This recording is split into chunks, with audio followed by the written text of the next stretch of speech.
इस इलाके की राजनीति के एक बड़े चेहरे रहे हैं आजम खान, और इस बार जो मुकाबला हुआ है उसमें एक प्रमुख चेहरा रामपुर और उसके आसपास के इलाके में रहे हैं उनके पुत्र अब्दुल्ला आजम खान।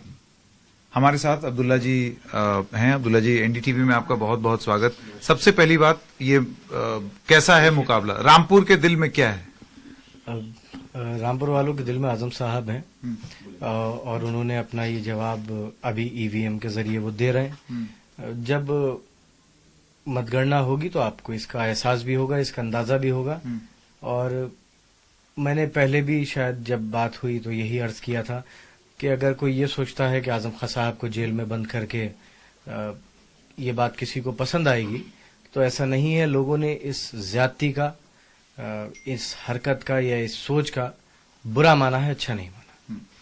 अब्दुल्ला जी, मैं आपसे ये जानना चाहता हूं कि आपने बयान सुने होंगे भारतीय जनता पार्टी के, उनके जो यहां पर जो प्रत्याशी हैं रामपुर से, उनका ये कहना है कि अगर कुछ गलत किया है या अपराध किया है तो कार्रवाई होगी उनके खिलाफ। जैसे कि जब ये आपको याद है हमारे वो इंटरव्यू में आपने ये बोला था कि किताब चोरी का भी आरोप लगाया है, उस पर उन्होंने कहा ये ऐसी वैसी किताब नहीं है, 500 साल पुरानी कुरान चुराई है, उसका आरोप है। इन आरोपों पर आपका क्या कहना है? आप खुद भी जानते हैं जो वो कहने की कोशिश कर रहे हैं और जो इन लोगों ने तमाशा बनाया है शायद सिस्टम का। और मैं तो आपसे दरखास्त करूंगा कि आप अपना पूरा 1 घंटे का किसी दिन एक पूरा स्पेशल एपिसोड बनाएं। मैं आपको सारी FIRs, उनकी कॉपीज, उनकी चार्जशीट्स कहेंगे तो कॉपी दे दूंगा, आप उसे पढ़िएगा और आप पढ़ने के बाद खुद ही ये कहेंगे कि ये एक मजाक है। मैं अपने बारे में बात करूं और मैं क्यों किताब चोरी करूं, सबसे बड़ा इशू जो है मेरे ऊपर ये इल्जाम है कि मैंने फोर्स्ड बर्थ सर्टिफिकेट बना के इलेक्शन लड़ा। 6 सप्लीमेंट्री चार्जशीट पुलिस लगा चुकी है मेरे खिलाफ। 6 सप्लीमेंट्री चार्जशीट में पुलिस आज तक ये नहीं बता सकी कि फर्जी क्या है। मैं बहुत सी बातें कहना नहीं चाहता, लेकिन लोगों भी सब जानते हैं, आप भी सब जानते हैं। और शायद यही एक बीजेपी का न्यू इंडिया है कि 4 किसानों को कुचल देने वाला शख्स 4 महीने में बेल पर आ जाता है। भैंस चोरी, बकरी चोरी, पायल चोरी, मुर्गी चोरी, पेड़ चोरी, मिट्टी चोरी, शराब की बोतल चोरी में एक शख्स 2 साल से जेल में है। एक छवि बनाई जा रही है कि हाँ सर, कहना नहीं चाहिए। इन चीजों से अगर आप ये समझते हैं कि आप कोई मैसेज दे रहे हैं किसी को, लोग किसी भी मजहब के हों, किसी भी धर्म के हों, कहीं पर भी हों, वो इसका अच्छा नहीं मानते।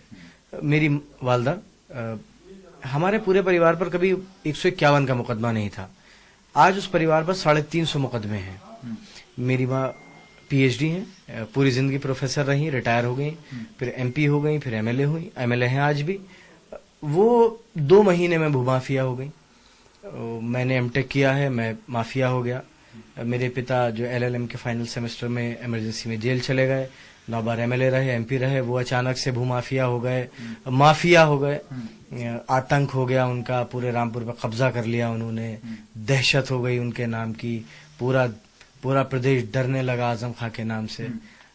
ये सारी बातें सिर्फ एक डाइवर्जन है। कैसे हम मुद्दों को डाइवर्ट करते हैं।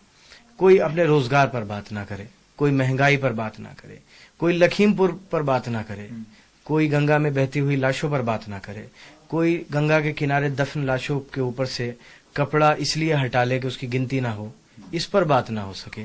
नौजवान एग्जाम देने जाए, TET का पेपर लीक हो जाए, रेलवे का पेपर लीक हो जाए, एग्जाम कैंसिल हो जाए, बच्चे सवाल पूछें तो पिटें, इन चीजों का जिक्र ना हो। बीजेपी, अभी एक मीडिया के साथी ने मुझसे सवाल किया कि साहब रामपुर में लोग कह रहे हैं कि बीजेपी कह रही है कि हम विकास के मुद्दे पर चुनाव लड़ना चाहते हैं।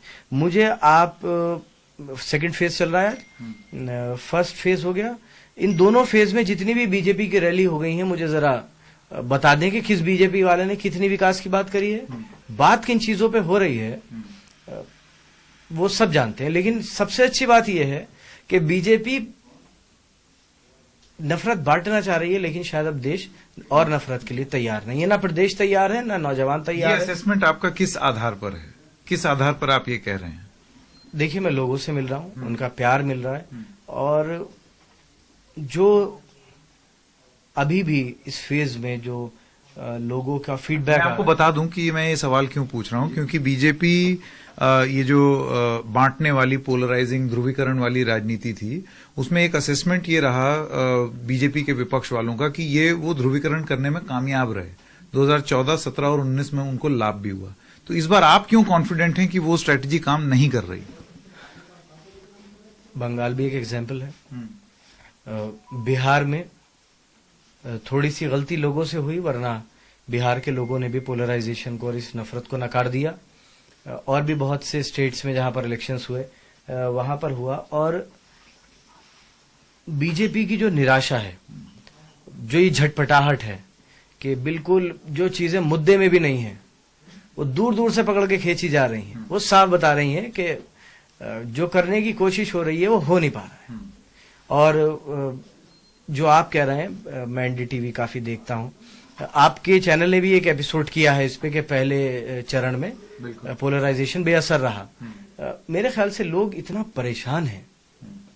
देखिए, नफरत से ना तो किसी का पेट भरा जा सकता, ना किसी को नफरत से नौकरी मिल सकती, ना नफरत से महंगाई कम होगी, ना नफरत से इलाज होगा, ना नफरत से देश आगे बढ़ेगा। देश आगे बढ़ेगा उन मुद्दों से जो उसके सामने है। हम अगर आंखें बंद मैं आपको बताऊं, एक चीज बीजेपी का ये कहना है कि देश आगे तब बढ़ेगा जब तरक्की होगी, जब विकास होगा, जब इंडस्ट्री लगेगी, और वो तब लगेगी जब कानून व्यवस्था दुरुस्त हो। तो हमने कानून व्यवस्था दुरुस्त कर दी, और सपा आएगी और कानून व्यवस्था गड़बड़ हो जाएगी। तभी लोग 4 महीने में बेल पर छूट गए, तभी लोग क्रिकेट खेल रहे हैं, चुनाव प्रचार कर रहे हैं, तभी यूपी के जेलों में शूटआउट्स हो रहे हैं। कानून व्यवस्था बेहतर है। एनएचआरसी ने सबसे ज्यादा नोटिस पिछले 5 साल में दिए। एनएचआरसी, वो कानून व्यवस्था बेहतर है। हाथरस में जो हुआ वो बेहतर कानून व्यवस्था का नतीजा है। मैंने कहा ना, बात अगर बीजेपी की आप करेंगे तो बात बहुत दूर तक जाएगी। कानून व्यवस्था की बात बीजेपी तो खैर ना ही करे, बहुत अच्छा है। हाँ, बीजेपी कानून व्यवस्था में एक आजम साहब का एग्जाम्पल देती है। तो मैंने कहा ना, जिस परिवार पे 151 का मुकदमा नहीं था, अगर उसको भैंस चोरी, बकरी चोरी में बंद करके अपनी पीठ थपथपाने से कानून व्यवस्था बेहतर होती, तो सोचने को। कानून व्यवस्था, जब सरकार बोलती है कि हमने कानून व्यवस्था दुरुस्त कर दी, तो कुछ लोगों का ये मानना है, कुछ समाजवादी पार्टी समर्थक जो है, जिन्होंने हमसे दौरों में बात की, हमने उनसे, उनका ये कहना है कि दरअसल कानून व्यवस्था से वो एक ही चीज बोल रहे हैं कि हमने एक समुदाय विशेष के लोगों को सेट कर दिया है, और ये उसको कानून व्यवस्था बोला जाता है। मुझसे भी किसी ने सवाल किया कि साहब, कानून व्यवस्था की बात हो रही है कि हमने माफियाओं पर बुलडोजर चला दिए। लखीमपुर में बुलडोजर कहाँ था? अब तो लखीमपुर के लोग छूट कर भी आ गए, अब कहाँ बुलडोजर है? चंदौली में बुलडोजर कहाँ है? बनारस में बुलडोजर कहाँ है? जौनपुर में बुलडोजर कहाँ है? तो मैंने कहा ना, बीजेपी वो बात नहीं करना चाहती जो होनी चाहिए। उनके अपने ही मुद्दे हैं, वो सिर्फ उन्हीं पर बहस कर सकते हैं। अगर आप उनसे कोई सही बात कर लें, अगर कोई सही जवाब पूछ लें, अभी आप उनसे अगर ये कहेंगे कि महंगाई है, तो कहेंगे नहीं है। यूपी के भाजपा के अध्यक्ष ने कहा कि महंगाई कहीं नहीं है, नहीं कहा। कहा ना उनके लिए महंगाई है, ना उनके लिए बेरोजगारी है। क्यों होगी उनके लिए? ना उनके लिए। और वो तो ये कहते थे कि कुछ किसान नाराज हैं, कुछ किसान नाराज हैं। कहने को कोई कुछ भी कह सकता है, मैं भी कुछ भी कह सकता हूं, लेकिन होगा वही होगा। देखिए, झूठ आप कितनी जोर से बोल लीजिए, कितनी बार बोल लीजिए, ये तो होगा कि कुछ वक्त तक लोग उस झूठ को सच मान लें, लेकिन एक वक्त ऐसा आएगा जब सच ही सामने आएगा।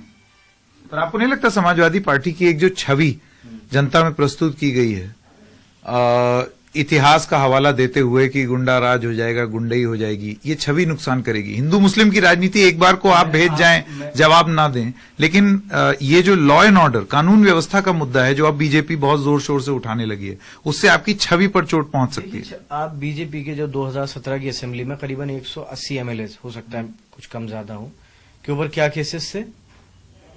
बात होनी चाहिए ना।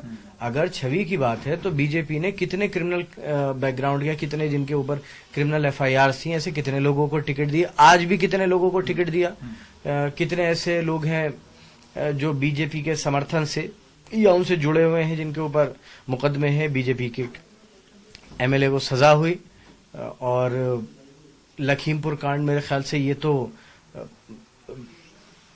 एक ऐसा वाकया है, मतलब जो जिसे कहते हैं ना, कुछ चीजें हमेशा याद रखी जाएंगी, चाहे वो अच्छी हो या बुरी हो। 4 महीने में एक ऐसे शख्स को बेल मिल गई जिसने नेशनल मीडिया नहीं बल्कि इंटरनेशनल मीडिया ने जिसको दिखाया कि जिसने लोगों को कुचला। मतलब इंसान गाड़ी, ये नहीं कि मुझसे गाड़ी लड़ गई तो मैं रोक लूं ना, जहां तक मुझसे कुचला गया मैं कुचलता निकल गया। सुप्रीम कोर्ट ने जांच मॉनिटर करी, हर हफ्ते यूपी सरकार को फटकारा। उसके बावजूद भी यूपी सरकार की एक कैसी पैरवी थी कि 4 महीने में 4 लोगों की हत्या का आरोपी बेल पर बाहर आ जाता है और भैंस चोरी, बकरी चोरी के आरोप के एक शख्स जेल में। अब मैं आपसे कुछ सवाल आपकी कॉन्स्टिट्यूएंसी के बारे में पूछना चाहता हूं, जहां आपका मुकाबला हो रहा है नवाब साहब के बेटे के साथ। वो बहुत उम्मीद से हैं कि इस बार जनता उनको साथ देगी, क्योंकि उन्होंने आपका, उस इलाके ने आपका देख लिया विधायकी। अब उनको बारी मिलेगी क्योंकि सेंटिमेंट उनके साथ है। और ये जो एक मिथ बना है कि मुसलमान इक्वल्स सपा, वो टूटेगा। देखिए, पहली बात तो कोई मिथ नहीं है। मैं आपको एक बात बता दूं, मुझे हर समाज और हर बिरादरी से वोट मिलता है, चाहे बुजुर्ग हो, महिलाएं हो, नौजवान हो। और वो मेरी 5 साल की जो विधायकी कह रहे हैं, अगर अपने वालिद की गुजरी हुई 20 साल की विधायकी वो देख लें तो भी उनकी बहुत आंखें खुलेंगी, बहुत आंखें खुलेंगी। आप स्वार टांडा जाइएगा, मैं तो खुद ही आपसे दरखास्त करूंगा, आप स्वार टाउन एरिया में भी जाइएगा, टांडे में भी जाइएगा। पिछला इंटरव्यू हमारा टाउन में ही हुआ था, स्वार आपने देखा था रिस्पांस। उस टाउन एरिया में, गांवों में भी ज्यादा आपको सिवाय आजम साहब के कराए हुए कामों, कोई टाउन एरिया, देहात में आज भी, क्योंकि 20 साल तक उनके पिता एमएलए रहे, और जो उन्होंने किया मेरे ख्याल से उसे आप सिवाय गैर जिम्मेदाराना रवैये के अलावा कुछ नहीं कह सकते। 5 साल में एक बार वो चुनाव लड़ने आते थे या चुनाव का सर्टिफिकेट लेने आते थे, उसके अलावा वो कभी नहीं जाते थे। और इसीलिए शायद पहली बार मैं जिस सीट से लड़ा वहां से कभी समाजवादी पार्टी जीती नहीं थी, मैं पहली बार वहां से जीता था। जब सरकार बनी तो समाजवादी पार्टी ने, सरकार ने स्वार टांडा को, जो म्यूनिसिपल एरिया है, उसको पैसा देकर सारी गलियां पक्की कराई, पानी का इंतजाम किया, पार्क्स बनाए, और भी जो वाटर सप्लाई से रिलेटेड जो भी स्कीम्स थी वो इम्प्लीमेंट कराई। लोगों को समझ आया, काम हुआ, उन्होंने वोट दिया, मुझे जिताया। उसके बाद जितना काम मैं कर सकता था वो मैंने किया, और लोग जानते हैं कौन काम करेगा और कौन काम नहीं करेगा। लोगों के पास मुझसे ज्यादा और उनसे ज्यादा अक्ल है। योगी आदित्यनाथ जो हैं, उन्होंने आज एक स्पष्टीकरण दिया है, आज एक इंटरव्यू में उन्होंने कहा कि 80-20 में मैं किसी धर्म की बात नहीं कर रहा था, मैं दरअसल उन लोगों की बात कर रहा था जो हमारे समर्थन में हैं और जो नहीं है। 80% समर्थन में और 20% नहीं है। अभी थोड़ा फर्क आया है, कुछ चरण और बीतेंगे और फर्क आएगा। फर्क का मतलब बीजेपी को अपना पता चलेगा कि जो हम करना चाह रहे हैं वो नहीं हो रहा है, तो अभी थोड़ा थोड़ा करके 2-2 चरण में थोड़ा थोड़ा होगा। अभी इसमें और थोड़ा बढ़ेगा, कुछ और बदलेगा कि ये मतलब नहीं था, ये मतलब था। फिर जब 6 हो जाएंगे तो कुछ और मतलब हो जाएगा, फिर जब 8 हो जाएंगे तो मतलब कुछ और हो जाएगा। योगी आदित्यनाथ का ये जो छवि बनी है कि उन्होंने सब फिक्स कर दिया, लॉ एंड ऑर्डर वगैरह, उसके बारे में आपका क्या कहना? ये छवि कहाँ बनी है? ये छवि, ऐसा वो कहते हैं, मैं कह रहा हूँ ना, उनके समर्थक कहते हैं। कहने को तो मैं भी बहुत कुछ कह सकता हूँ, मैं भी बहुत कुछ कह सकता हूँ, टीवी का कुछ स्पेस बहुत कुछ कह सकता है, लेकिन सच सबको, हर कोई जानता है। ऐसा नहीं है कि सच अगर दिखेगा नहीं या कोई डर से कहेगा नहीं तो वो सच नहीं होगा, सच सच ही रहेगा। यूपी में मैंने कहा ना, सबसे ज्यादा कस्टोडियल डेथ यूपी में पिछले 5 साल में हुई। एनएचआरसी के सबसे ज्यादा नोटिस यूपी को पिछले 5 साल में मिले। जेलों में जो हालात हैं, शूट आउट्स हो रहे हैं, वो यूपी। कोविड में जो हुआ वो यूपी। जो मिस मैनेजमेंट और चीजों में हुआ वो सब यूपी में हुआ, लखीमपुर। आप कौन से लॉ एंड ऑर्डर की बात कर रहे हैं? मैं तो लॉ एंड ऑर्डर का मतलब नहीं समझ पा रहा। लॉ एंड ऑर्डर का मतलब अगर बेगुनाह लोगों को सड़क पे मारना है, उनके झूठे मुकदमों में उन्हें बंद कर देना, अगर इसे आप लॉ एंड ऑर्डर कह रहे हैं तो ये ज्यादती है, लॉ एंड ऑर्डर नहीं। ये मैं सवाल आपसे, लॉ एंड ऑर्डर है तो आज लोगों को कुचलने वाले सड़कों पर कैसे हैं?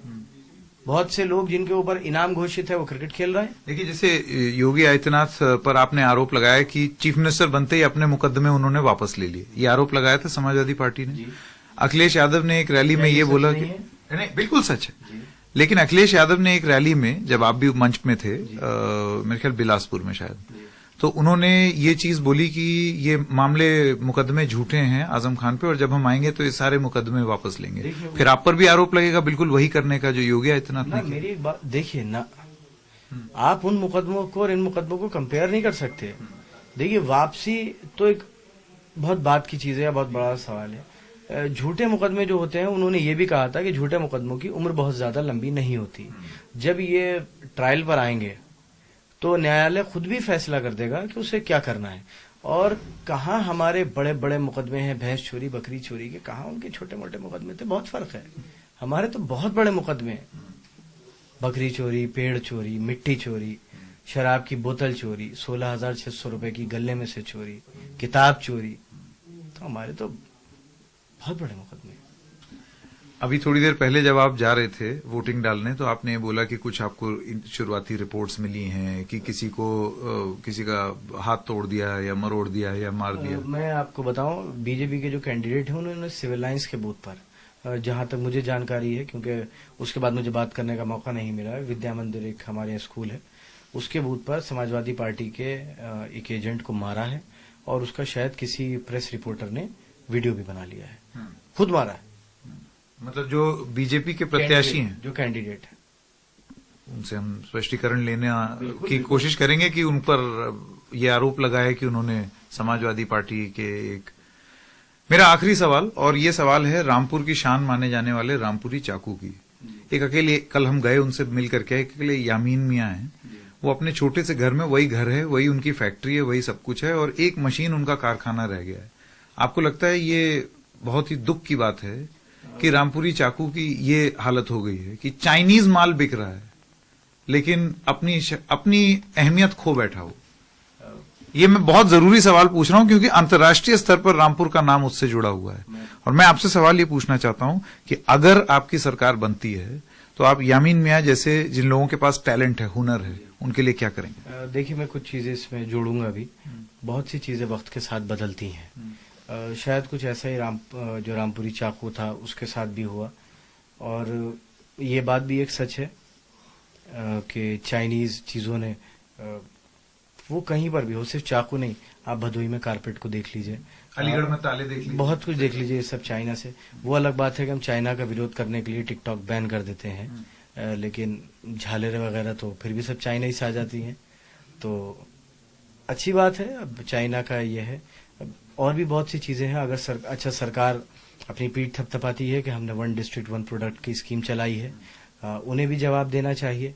मेरे ख्याल से सरकार आए तो अगर हम इन लोगों के लिए, मान लीजिए जैसे चाकू अब इतना नहीं चलता, और तो सरकार ये कर सकती है दूसरी चीजों में कुछ इनके लिए मौके हों कि ये लोग उसमें आगे बढ़ सकें, कोई और प्रोडक्ट हो जिसकी मैन्युफैक्चरिंग में आगे बढ़ सकें, या फिर चाकू का ही कोई ऐसा एडवांस वो हो जो आज के ज़माने में कम्पीट कर सके, मतलब जैसे हमारे घरों में इस्तेमाल होते हैं, उन सब चीज़ों को कर सकें, या कुछ भी ऐसी कोशिश करेंगे कि ये लोग भी इंटरनेशनल मार्केट के साथ उन प्रोडक्ट्स के साथ कम्पीट कर सकें। दो सीटों, 2 चरण के जो मतदान हो गए हैं उसके हिसाब से अब मैं आपसे जानना चाहता हूं कि आप रियलिस्टिकली अपने आप को कहां पाते हैं? मैं अपने पुराने जवाब का और कुछ बताना चाहूंगा। मेरे दिल की ख्वाहिश ये है, यामीन मियां साहब की जैसे आपने बात करी, मैं खुद ये चाहूंगा कि वो किसी और फील्ड में जुड़ें। अच्छा नहीं लगेगा कि रामपुर की पहचान चाकू से हो। अगर रामपुर की पहचान एजुकेशन से होगी तो वो ज्यादा अच्छा रहेगा। बच्चे पढ़ जाएंगे, अच्छी नौकरी लग जाएगी, क्योंकि चाकू छुरी ये कोई अच्छी चीजें नहीं है जिससे एक शहर गलत पहचान है। एक गलत पहचान है और एक गलत पहचान मैंने कहा ना, बातें बनाने के लोगों को एक इशू या टॉपिक चाहिए। अगर ये शहर अपनी तालीम के लिए जाना जाएगा तो वो ज्यादा बेहतर होगा। तो मेरी ये ख्वाहिश है कि रामपुर चाकू के लिए ना पहचाना जाए, रामपुर अपनी एजुकेशन के लिए पहचाना जाए तो ज्यादा अच्छा रहेगा। अब 2 चरणों पर आपका असेसमेंट। बहुत अच्छे हालात हैं, बहुत अच्छे हालात हैं और जैसे जैसे फेजेस बढ़ते जाएंगे आपको दिखता जाएगा कि नतीजे बहुत हद तक समाजवादी पार्टी के, बहुत ज्यादा हद तक समाजवादी पार्टी के फेवर में। अब्दुल्ला साहब बहुत बहुत धन्यवाद एनडीटीवी से बात करने के लिए। Thank you.